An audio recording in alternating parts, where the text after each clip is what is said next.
Good evening guys. आप लोगों को पता है कि हम लोग टेंस पढ़ रहे हैं, तो आज हम लोग इफ़ और क्या कहते हैं इफ़ का पेयर हम लोग पढ़ चुके थे। आज हम लोग पढ़ेंगे पेयर नंबर 4। पेयर नंबर 4 हम लोग 3 तक पढ़ चुके हैं। पेयर नंबर 4 पढ़ेंगे। पेयर नंबर 4 में आज आप लोग को if plus subject plus head plus noun comma, उसके बाद हम बोलेंगे subject plus would plus V1। इस वाला स्ट्रक्चर को आज हम लोग पढ़ेंगे और इसके बाद एक और पेयर पढ़ेंगे। तो इस स्ट्रक्चर को देखिए क्या कहता है, subject plus head plus noun. यानी हेड का मतलब हम लोग को पता है कि क्या होता है, पास होना। और जब इसमें इमेजिनेशन लग जाए, काश लग जाए, तो हम लोग इफ़ का प्रयोग यहाँ पे करें तो वो काश के लिए होता है। अब यदि चलिए कुछ सेंटेंस लिखते हैं, आप लोग को पता होगा पास होना जो है, हेड मतलब पास होना। अब जैसे कि लिखते हैं मेरे पास, हिंदी में बता रहे हैं ताकि आप लोग अच्छे से समझ जाएं, मेरे पास एक कलम है, कलम है। तो इसको बनाने के लिए हम लोग क्या यूज़ करते थे, आई हैव अ पेन, ये यूज़ करते हैं। लेकिन आपको पता है कि ये हेड जो है, हेड इसलिए लगा हुआ, जब काश का बात होता है तो पास्ट में चला जाता है। काश में ये होता, काश मेरे पास इतना रुपया होता तो मैं तुम्हें दे देता। तो इसके लिए हम लोग यदि इसी को लिखते, इसी में दे देते, मेरे पास एक कलम कलम थी, या यहाँ पे हम लोग देते हैं कलम होता। और इसी में यदि हम काश लगा दें, काश, तो ये इफ़ को वेरी करेगा, इफ़ को बताएगा। If I had a pen, if I had a pen, ये आएगा। इतना तो क्लियर है आप लोगों का, बचपन में आप लोग पढ़े होंगे हैव हैज़ के हेड के बारे में। तो हम लोग आज इसी के बारे में, इसी पर कुछ सवाल करेंगे। देखिए कुछ सवाल करते हैं। सवाल दे रहे हैं क्वेश्चन नंबर 1, देखिएगा ध्यान से। If I had, if I had a lot of money, comma, I will give to you। आपको ये कॉमन एरर है,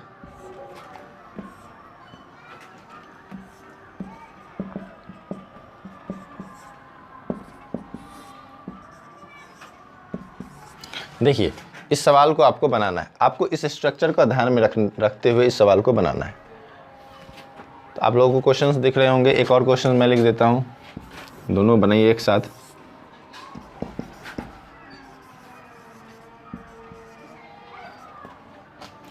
if you had 2 houses, you would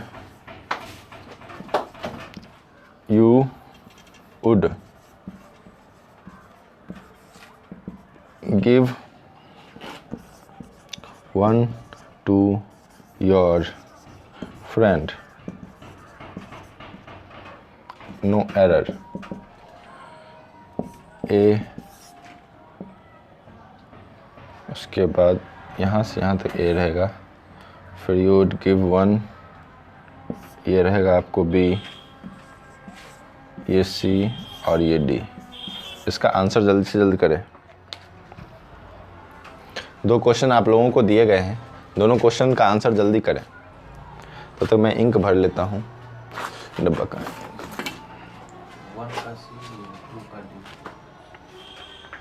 आपके पास जब तक मैं इंक भर रहा हूँ तब तक का समय है।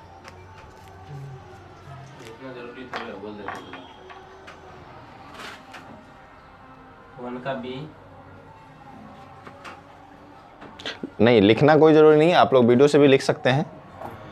आप लोग बस क्लास में जो भी स्टूडेंट हैं, क्लास में आप बस आंसर करें। और साथ ही आप जो वीडियोस देख रहे हैं, आप भी आंसर कर सकते हैं। आप चाहें तो कमेंट में आंसर करें, वो ज़्यादा अच्छा लगे। और आप लोग कमेंट नहीं करते हैं, बस देख लेते हैं वीडियोस, लाइक और कमेंट करें। साथ ही साथ अब यदि आप लोग को ये वीडियो इन्फॉर्मेटिव लगता है तो अपने दोस्तों को ज़रूर शेयर करें। चलिए पहला आंसर हम लोग देखते हैं। इफ़ है, सब्जेक्ट है, हेड है और अ लॉट ऑफ मनी यानी नाउन भी है।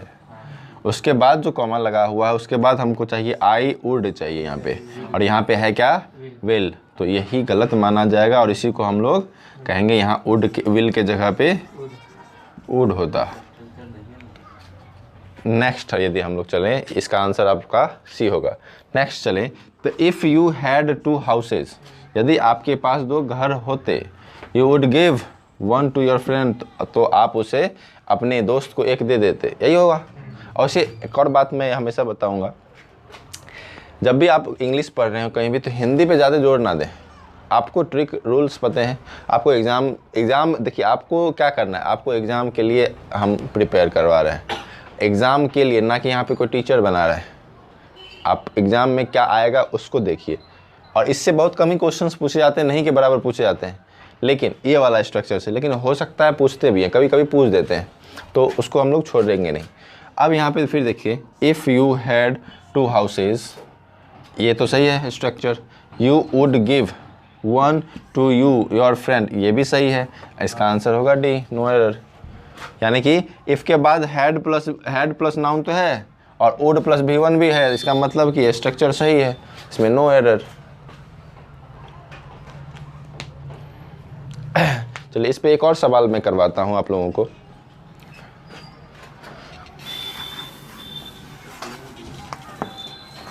इस सवाल आप लोग सही बनाएंगे ऐसा मैं आशा कर रहा हूँ। क्वेश्चन नंबर 3 देखिएगा।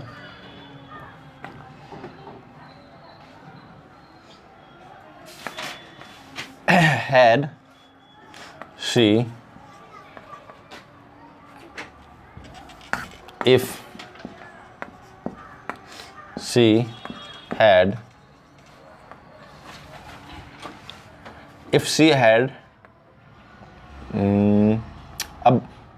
a book,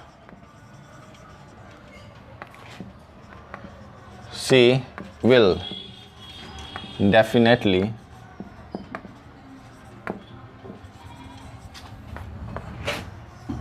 give it to you for reading,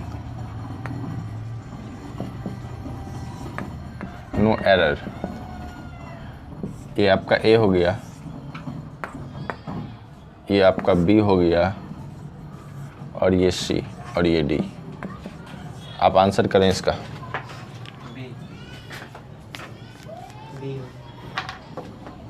इसका आंसर क्या होगा? आप लोगों के अनुसार बी होगा। चलिए मैं भी देख लेता हूँ क्या इसका आंसर बी ही होता है या नहीं।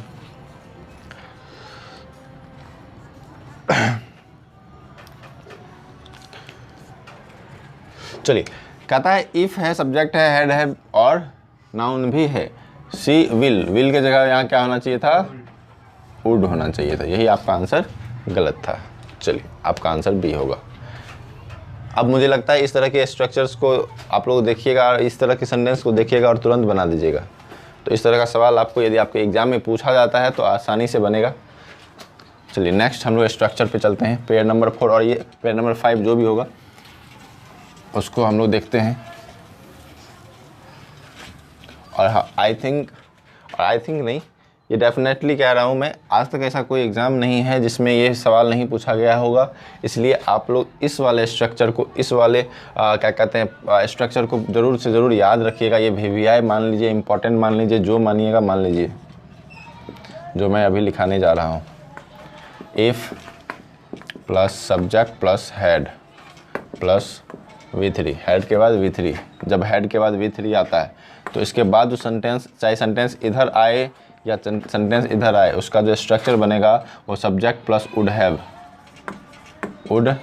हैव प्लस V3 होगा। वुड हैव प्लस V3 होगा, ये एक स्ट्रक्चर होगा।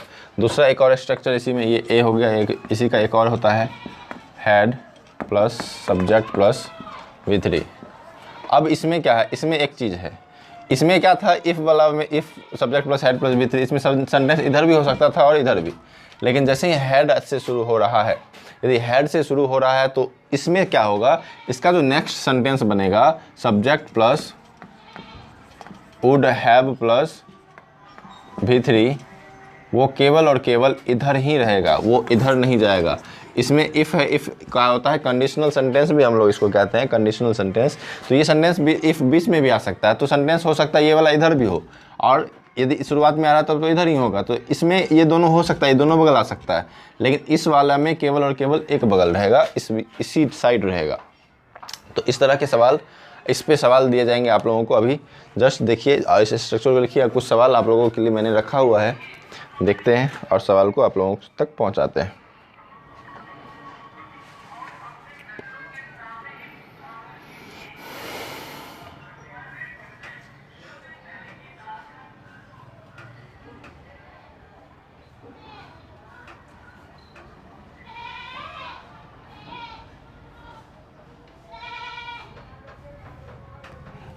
चलिए सवाल क्वेश्चन नंबर 1 लिखिएगा। Had you informed me earlier, ये है आपका, I would have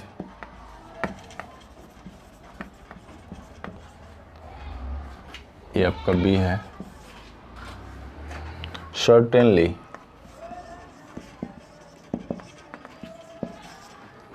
I would certainly purchase, ये आपका C होगा, purchase the car for you,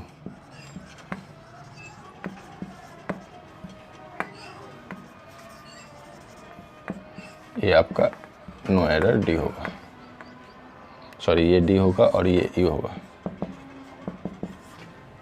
question number 1। Question number 2, question number 2 है, had he done his homework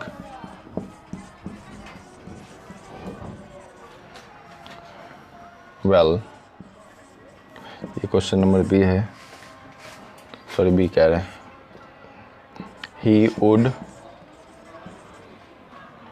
not have suffered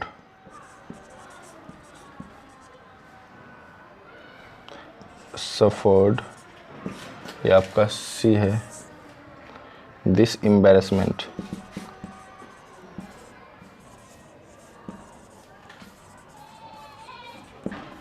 ये आपका no error, ये आपका D है और ये E है। ये आपका क्वेश्चन 2 क्वेश्चंस। ऊपर का और कुछ मिटा देता हूँ, कम से कम 5 क्वेश्चन आज करने हैं हम लोगों को। ये मैं मिटा दे रहा हूँ, आप लोग इसको लिख लिए होंगे।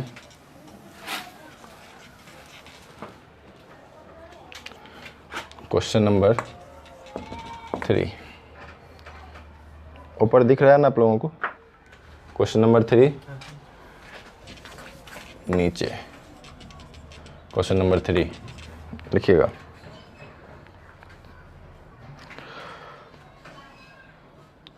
Had you,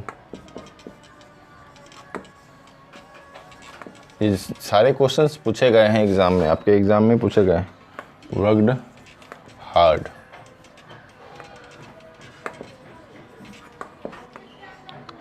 had you worked hard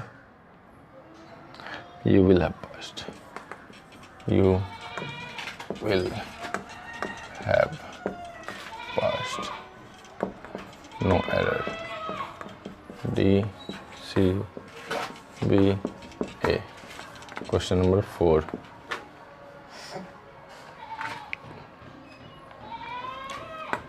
if he had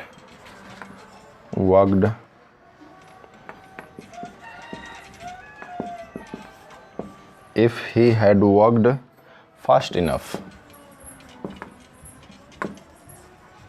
if he had worked fast enough he will get the bus.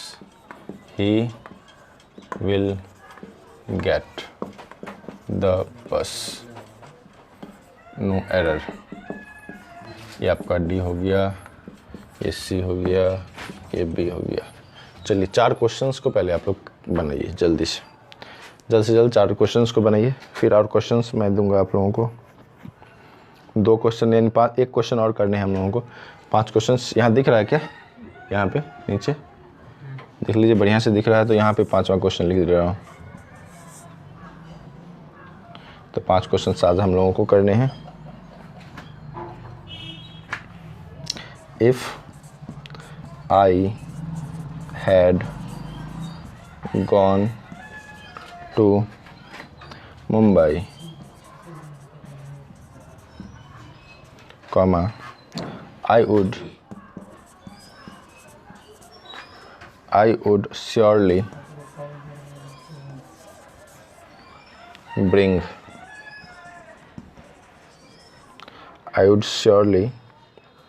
bring your books.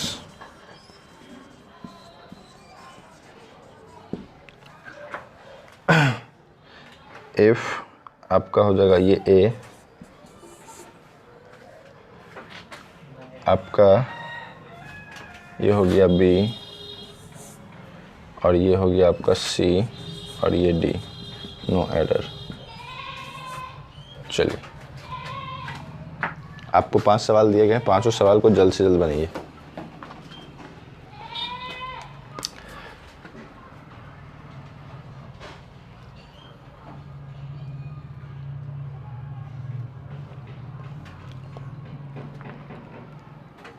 और ये सबसे इम्पॉर्टेंट है, इसको VVI कर लीजिएगा, ये वाला रूल्स को जो आज मैंने अभी लिखाया है VVI कर लीजिए, इम्पॉर्टेंट कर लीजिए। आपको जो ठीक लगता है वो कीजिए, लेकिन बस इसको याद रखिएगा।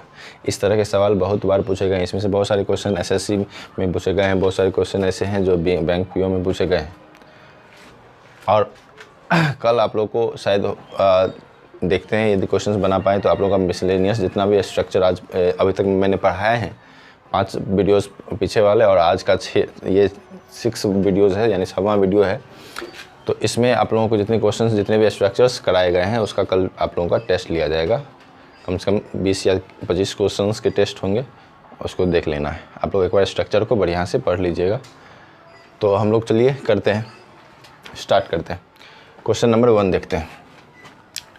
क्या लगा हुआ? हैड है, सब्जेक्ट है इन्फॉर्म्ड, यहाँ तक तो ये सही है, बाद बाकी हमको ध्यान नहीं देना है। आई है, वुड है, यानी सब्जेक्ट है, वुड है, हैव भी है, और वर्ब V3 परचेज, V3 का यहाँ पे लोप है। Had you informed me earlier I would have certainly purchased, यहाँ पे डी छूटा हुआ है, यानी कि ये डी था।